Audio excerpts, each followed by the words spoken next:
I just love this church. I love the spirit. I love the people. Our motto is to create opportunities for all people to become devoted followers of Christ. You can't do that without being hospitable.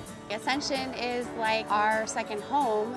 So many major events of our lives are marked here. It's about opening up our home and welcoming visitors and guests to come in. If you have many people coming to your home every weekend, you'd want to keep your home spruced up as much as possible. By making our campus more inviting, we are enabling ourselves to grow as a congregation, and by growing as a congregation, we'll be able to serve more people.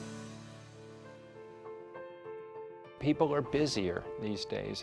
Young families just aren't as compelled to be connected to church. Kids need to excel at everything and sports, and a lot of that stuff takes place on the weekends, so it's a major juggling act, I think, for parents with young, even to up to teenage kids. We're going to do this, we're going to do soccer, we're going to do everything, and all of those things are wonderful.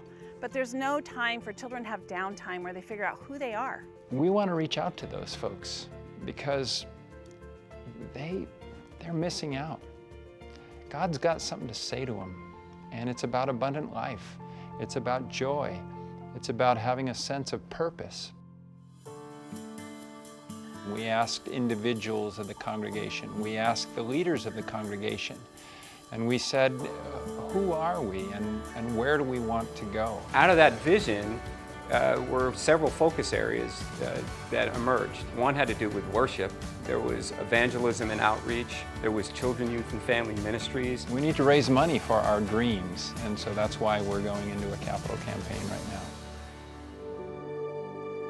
How does this school and the church and the foundation all work together as one? Because we're all one in ministry. One Ascension is essentially taking those three divisions and looking at ways to integrate them, leverage resources. The more people that are in the church and aware of the foundation, the more the foundation can grow. It's really seeing that our church, our congregation, our school, infant through 8th grade, and our foundation are all moving forward together as one in the ministry that God is calling us to in this community.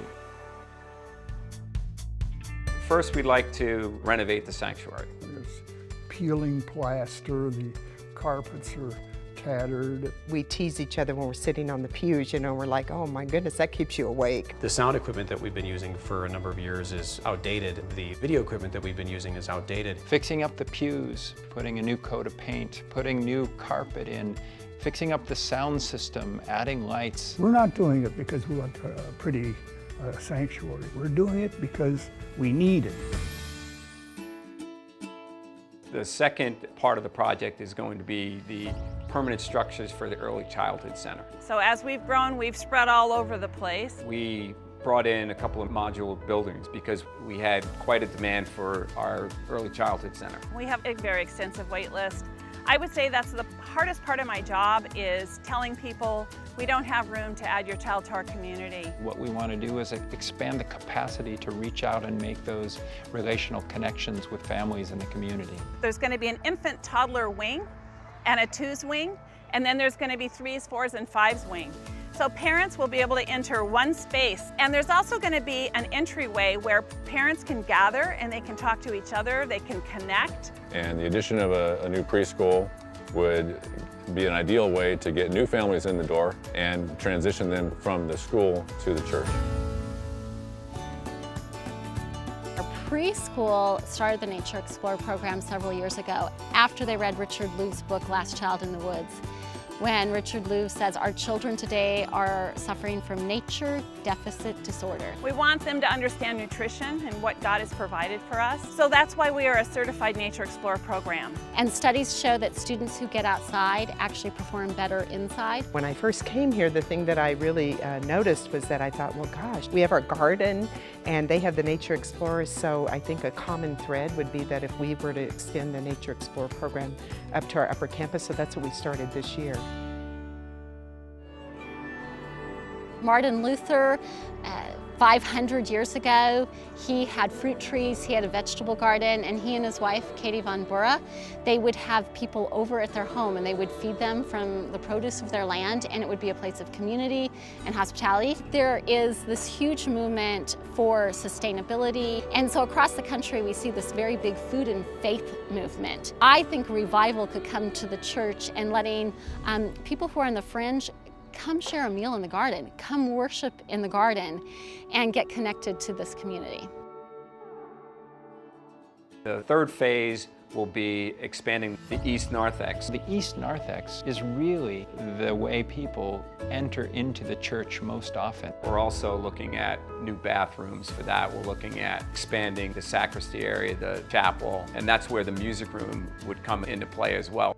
The great benefit that would give us is that the early childhood center and the entrance to the church and the entrance to the school would all be in one place. And so people, as they come into Ascension, would begin to realize that this is one Ascension.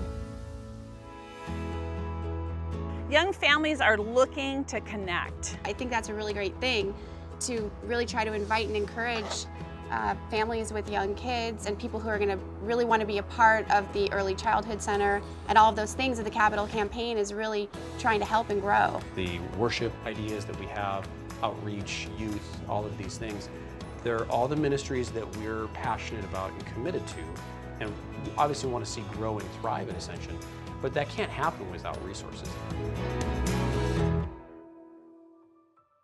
We know that with God all things are possible. This is our vision, which comes right out of the vision process. This is our future, and this is God's glory. Take up that responsibility of giving of your time, giving of your talents, giving of your spirit and your energy. It's really very simple. We need it.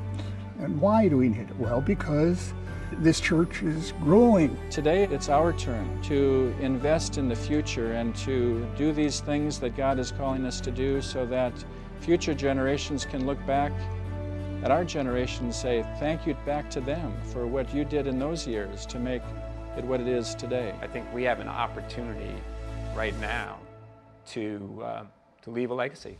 If you've been here for a week, if you've been here for 50 years, and everything in between, we're all Mission Possible. We're all one Ascension.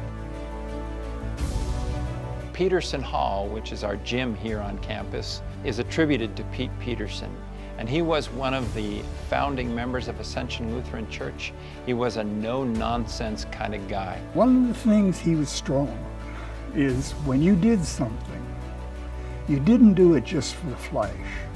You did it with a goal in mind. He just said, if we want to get something done, let's do it. And that theme of let's do it is what was important to him, and it's important for us now. One Ascension. One Ascension. Let's do it. One Ascension. Let's do it. One Ascension. Let's do it! One Ascension. Let's do it. Let's do it.